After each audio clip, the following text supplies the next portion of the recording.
Julianne, delighted to have you with me today. Julianne is the CEO of the Principality Building Society.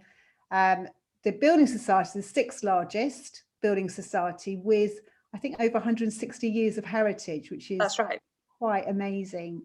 So Julianne, being promoted to CEO in June last year, one of your key priorities was to focus on the technology investment to maintain and improve your award-winning customer service. So what have you achieved so far, and what's on the agenda the rest of this year and beyond? Well, it's great to join you today. So thanks for having me. So yeah, a lot's been achieved in the last 12 months, I guess, despite the challenges, which I'm sure we'll come on to talk about later. From my perspective, what we were really keen was to ensure that we continued with our investment programme. And so what we've been doing is investing in our technology, investing in the way that we're working and leading change in our organisation. And that's really delivered some incremental new products and propositions for our members, and an improved journey for both members and also for our colleagues in terms of how they can continue to provide outstanding customer service. The financial performance of the society has been really positive as well, despite the challenges.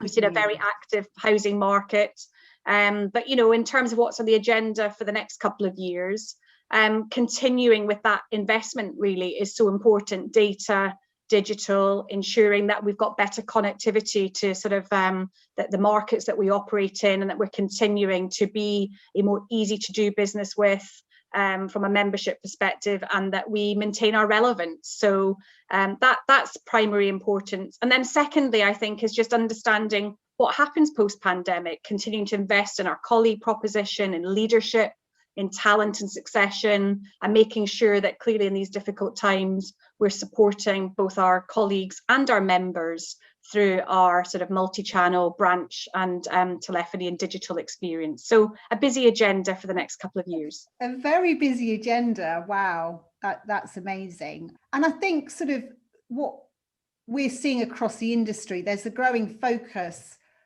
on sort of the ESG and CSR agenda that's sitting alongside the innovation strategy as well. What are your strategic initiatives, and are you able to share what you've implemented in the last 12 months? Yeah, I mean, I guess CSR has been a massive part of our organisation for the very long term as a mutual building society founded by, customers in communities to solve housing challenges and have a safe place for savings. Then that really goes to the heart of what we are as an organisation. But specifically in the last 12 months, dialing up our emphasis in terms of charity relationships. So we've seen that our charitable partners have gone through incredibly difficult periods because fundraising hasn't necessarily been there, and we've done quite a lot of activity to promote and support them. We also do a significant amount of financial education support. So we work with schools, mostly in Wales, to help young people of different ages, but specifically to help with a sort of qualification.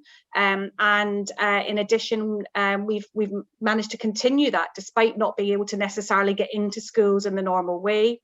We've also launched a new app for younger children, sort of below that sort of 7 years old age, where we know that their early habits of savings and attitudes to money get formed very young. So we've done a sort of multi-language Welsh and English sort of gamified app for them to learn about financial education.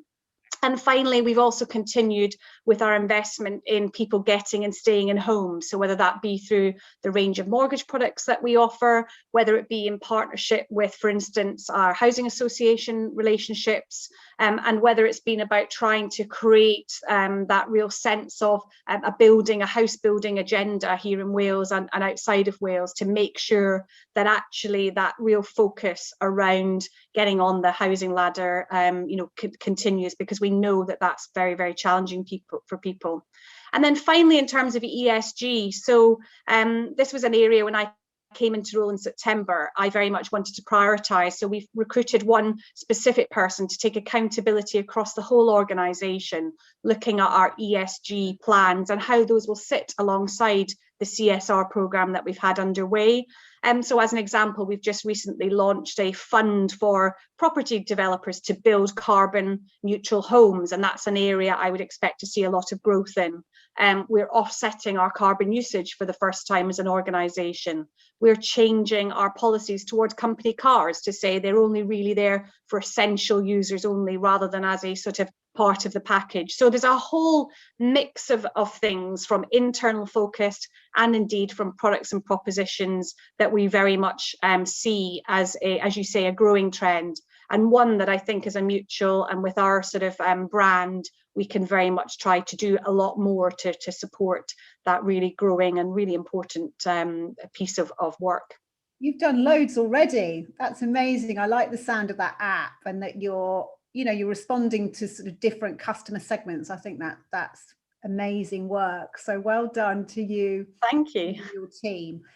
I think it's interesting because I think it comes to, like, I think with trust at an all-time low in government and media, organisations have emerged as the only trust institution in 2021, and this was taken from the latest Endelman Barometer survey.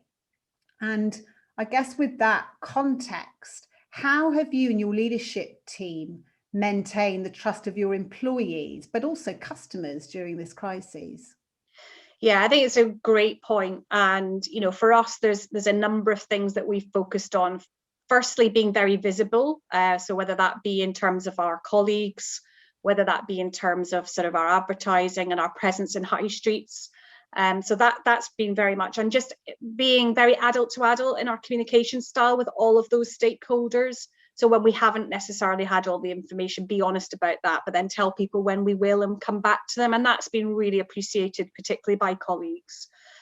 Rallying around to a few key priorities and talking about those to colleagues and members as well. So, as an example, we absolutely mobilised a team to deal with payment holiday deferrals for customers. We could see that there was going to be this huge peak of demand coming into the organisation, because obviously in the early days of the pandemic, people would be sort of like really, really worried. So what we did was we very much quickly mobilised, work with a partner to develop a digital way that customers could tell us that they had that need. And, we were the first sort of outside of the main current account providers to launch that sort of service. And that meant that our service metrics and our sort of support of colleagues was maintained. And then I think the final piece has just been about investing in initiatives to ensure that both customers and colleagues feel valued. So whether that's been about listening, whether that's been about specific well-being strategies, whether it's been about simplifying processes so that it's easier for colleagues and customers to do their jobs at these difficult times and be seen to act on their feedback. And I think once you close that loop, then that's really, really important for colleagues and members to be able to recognise that we are listening to them and we are acting on that. So we've certainly seen our colleague engagement scores increase quite significantly over the crisis, which I'm really proud about. And I think our colleagues have absolutely warmed to the fact that we've invested in them. We've prepared them to be customer, particularly branches that have been customer facing, provision of PPE, all of those things, putting their safety and security first and making sure, therefore, that if they feel safe, then we can legitimately say to members that they can be safe when they come into one of our branches. So it's been a very big focus of our executive team and board over the past sort of 12 months. Yeah, that's amazing. And I think certainly this crisis, where we're talking to other leaders in the industry, I think that real leadership care has been a priority. And I think it remains a constant priority throughout the 12 months, and certainly hopefully will stay beyond, because I think we've all learned lessons of empathetic leadership, and dialing in is so important for teams. And obviously you became the CEO, Julianne, during an exceptional period of turmoil and change. I mean, hey, get the top job. What a time to have that. And I guess, what have you had to change or perhaps enhance in how you lead and communicate with the organisation? So I think, touched a little bit on that, but I think, it's about, I guess as a CEO, you need to be very visible, you need to be authentic, But I think it's been dialing those things up. So for instance, coming into role, we've had a sort of communications program to put in place for me to engage with different parts of the organization. And actually what we felt was we needed to really dial that up. So rather than maybe in the past things would have been done quarterly, we've done that monthly. Rather than, for instance, when I did my restructure of my executive team, whereas in the past, of course, it would have been easy to maybe do face-to-face sessions, or it could be an intranet article. We've done video from me just explaining the rationale, and those things have gone down really well because it brings, it makes sure that the message is clear for colleagues. They understand the context, but also it makes it that the change is being owned by me, is being, and is authentically being delivered by me, and that's been really important. So as a slightly introverted person, it's probably meant I've had to really push myself to be kind of much more always on. And I probably was going to have to do some of that anyway, becoming a CEO, but I think that that's very much been part of it. It's been about doing podcasts, this whole range of virtual technology that means people can really feel and hear what's going on. And I think in terms of leadership, it's also been about being very clear about what the focus areas are. So keeping things fairly simple, recognizing that 3 steps forward, taken by 1 step 3 times is actually just as important as 3 as a big leap. And so trying to break things down and simplify what the priorities are, what we're here to do, the sort of the short, medium and long term, I think has been really helpful. Yeah, amazing. And sun has been shining for the last at least week. So it feels that it's in line with how restrictions are lifting. You've obviously got a substantial workforce. I think it's over 1,000 employees. That's right. How are you playing the workspace, kind of branches, head office, etc., and ways of working as restrictions, fingers crossed, continue to be lifted? Yeah, I mean, we've got normally about 800 colleagues in our head office in Cardiff. And in Wales, the sort of restriction is actually in law that you must work from home if you can. So that's slightly different from maybe some of the other clients that you deal with. And what that means is we've never been in or out, we've just been out.